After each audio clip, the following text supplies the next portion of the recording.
Ofirratti hirkatee riyaa waammatee namni lagaa ce'aa. Namni akka kootii homaa kan hin qabne attamiin as ga'a. Miidhagee bareedee natti tole gammadee har'a si faarfachuun koo. Gatii guddaa baaftee natti dadhabdeetta ulfaadhu gooftaa koo. Miidhagee bareedee natti tole gammadee har'a si faarfachuun koo. Gatii guddaa baaftee natti dadhabdeetta ulfaadhu gooftaa koo.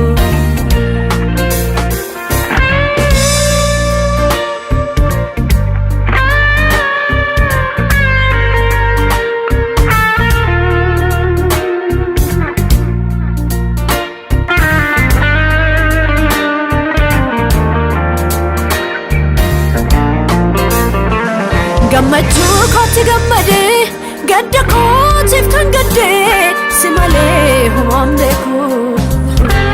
Daandii gaariirra buusee jabaadhu jedhee na gorsee siin kana naan eegu.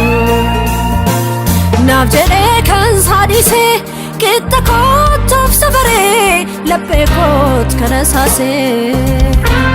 Ansiif jira mucaa koo hin sodaatu naan jettee siim kan lafaa na kaasee. Gammachuu kooti gammadee gadda kootiif kan gaddee si malee homaan beeku. Daandii gaariirra buusee jabaadhu jedhee na gorsee siim kana naan eegu. Naaf jedhee kan saadhisee qixxa kootuuf safaree laphee koot kana saasee. Ansiif jira mucaa koo hin sodaatu naan jettee siim kan lafaa na kaasee. Abbaa koo siim kan lafaa na kaasee. Yesuus koo siim kan lafaa na kaasee. Abbaa koo siim kan lafaa na kaasee. Yesuus koo siim kan lafaa na kaasee.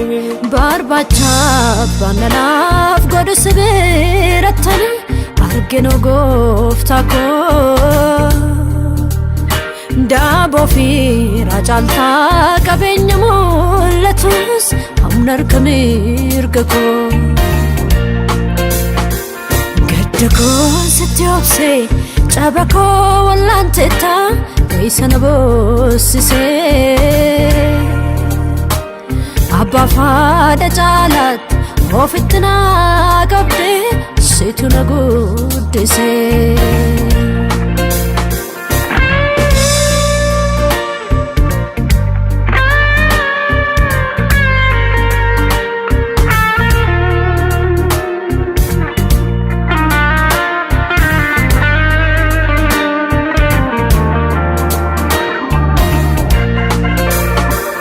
Jajjabootaan durfamee yartuu duuba dhaabatee gargaarsaaf sitti yetu. Garaan kee naaf dirmatee tuuta keessaa fagootti garaan koos hin dagatu. Beela marrumaan gogsee anniisaan koo nagalee du'aa fuutuu ni xaddu. Mana cuufaatti ol seentee tokkichi na gaafattee si gooftaa koo dagadhu. Gooftaa koo olmaa keen irraanfadhu. Yesuus koo olmaa keen irraanfadhu. Gooftaa koo olmaa keen irraanfadhu.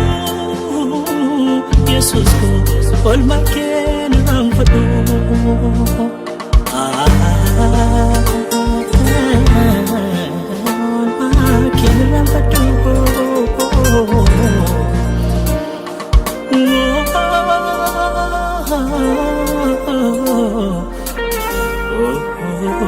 Oh